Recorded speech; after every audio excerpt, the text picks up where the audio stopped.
स्वागत आहे। आज मी बरेच महिन्यांनी व्हिडिओ करते। मी कोणी मोठी यूट्यूबर नाही आहे, मला माहिती आहे।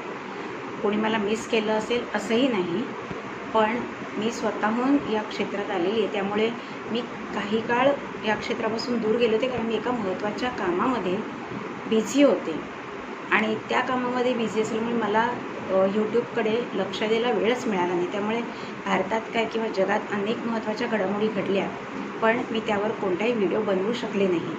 पण आता त्या कामातनं मला बऱ्यापैकी यश मिळालेलं आहे। माझं पर्सनल काम आहे ते, आणि आता त्यामुळे आता ते व्यवस्थित मार्गी लागतं आहे हे मला दिसतं आहे, आणि त्यामुळेच मी आता त्या कामापासून थोडी दूर होऊन यूट्यूबसाठी वेळ काढू शकते। आणि म्हणूनच मी इतके दिवस यूट्यूब बनवलं नव्हतं, व्हिडिओ कोणताही बनवला नव्हता, पण आता मात्र मी बनवीन अशी मला नक्की खात्री वाटते।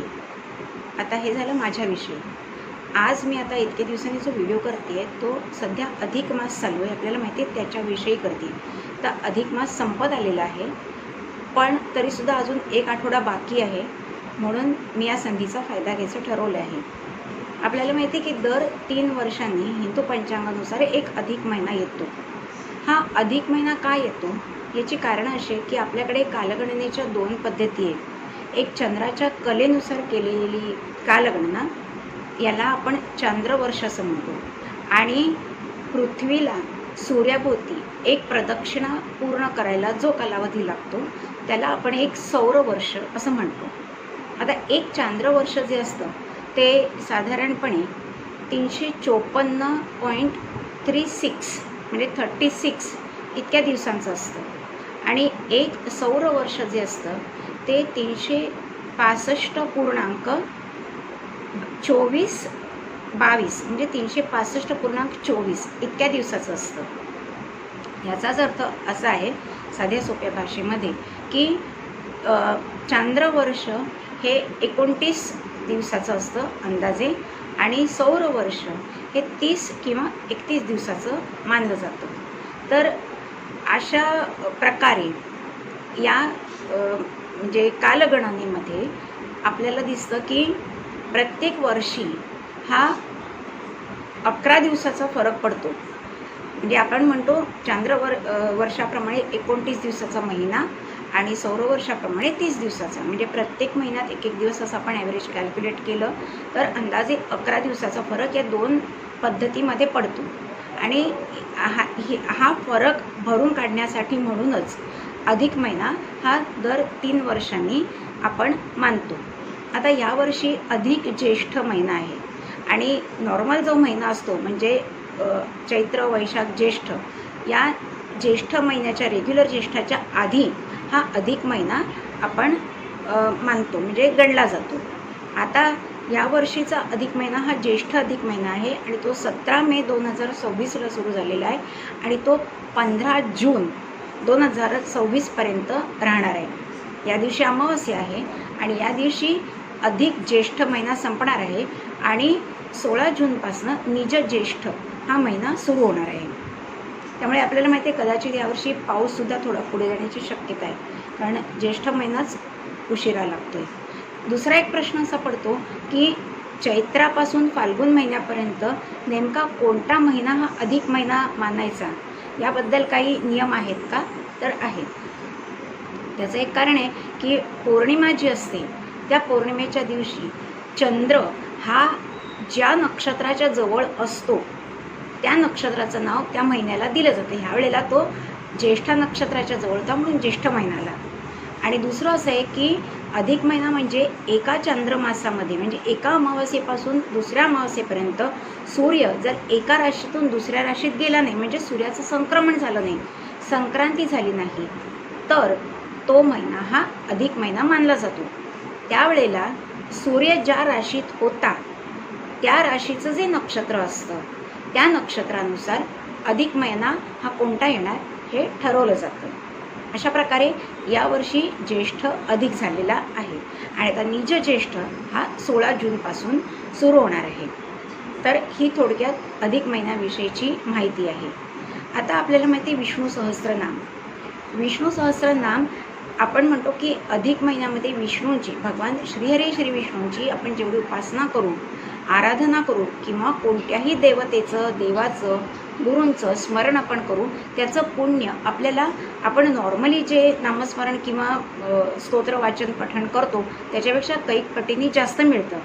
आणि कोणत्याही अधिक महिन्याला पुरुषोत्तम मास, म्हणजे विष्णूचं एक नाव पुरुषोत्तम आहे, तर पुरुषोत्तम मास असंच म्हटलं जातं. त्यामुळेच भगवान श्रीहरी विष्णूंची उपासना आराधना करण्याची परंपरा आपल्याकडे या महिन्यामध्ये रूढ झालेली आहे. आता विष्णू सहस्त्रनाम म्हणजे काय, तर विष्णूंची 1000 नावं. आपल्याला माहीत आहे की महाभारत युद्ध संपल्यानंतर जेव्हा पांडवांना असं वाटलं की आपण या युद्धामध्ये अनेक लोकांना मारले किंवा काही पापं कळत नकळत आपल्याकडून घडलेली आहेत आणि त्याचं पापक्षालन होणं गरजेचं आहे. तर आता हे पापक्षालन आपण कसं काय करायचं, त्याच्यासाठी काय उपाय आहे?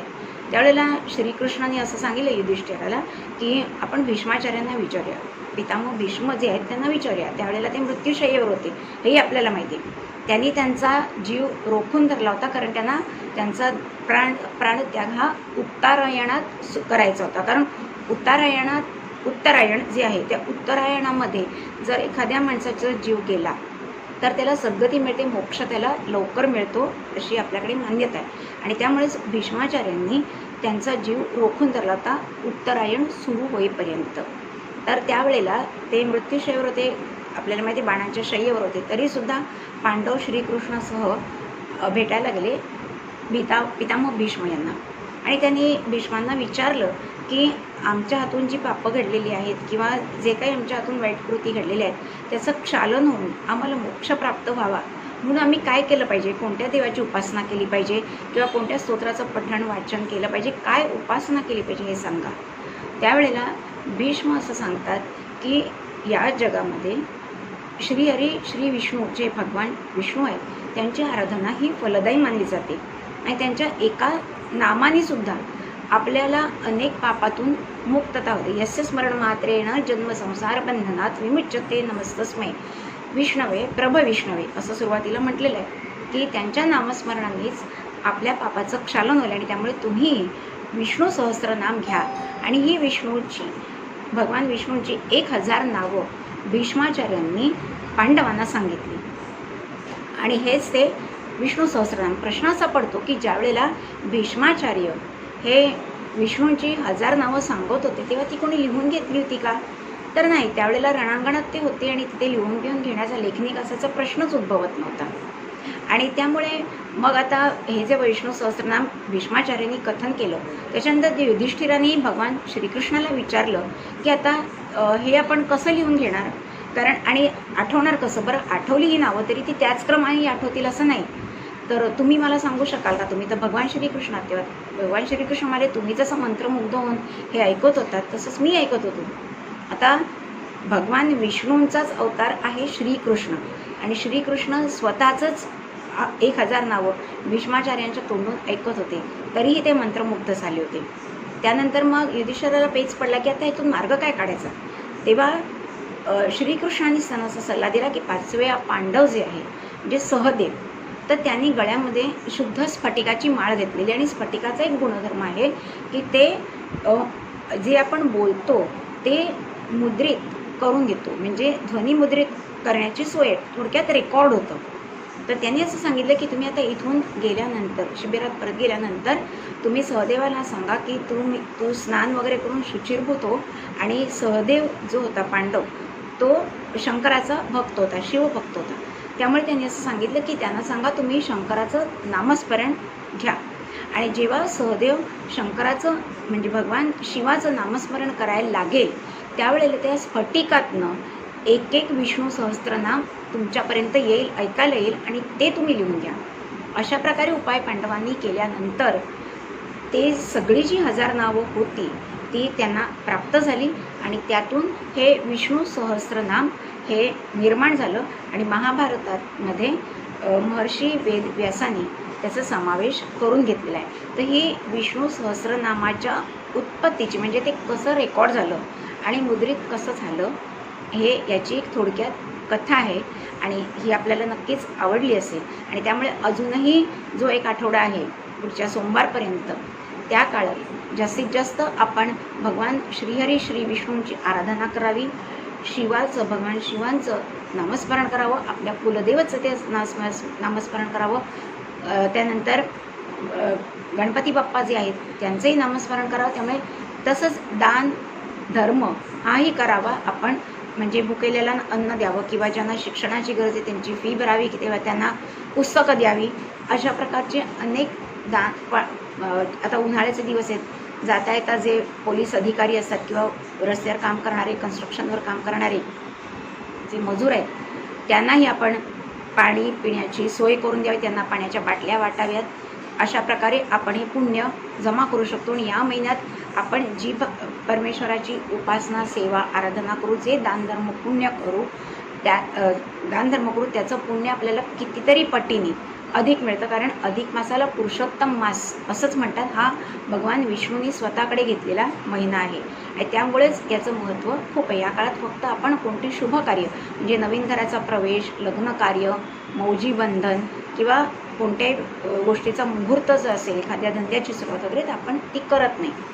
आणि त्यामुळे पण बाकीची आपण देवाधर्माची कार्य, दान धर्म सगळं करू शकतो. त्यामुळे अधिकाधिक ते तुम्ही करावं आणि पुण्यसंचय करावा आणि लोकोपयोगी कामं, स्वार्थ आणि परमार्थ दोन्ही साधून घ्यावा.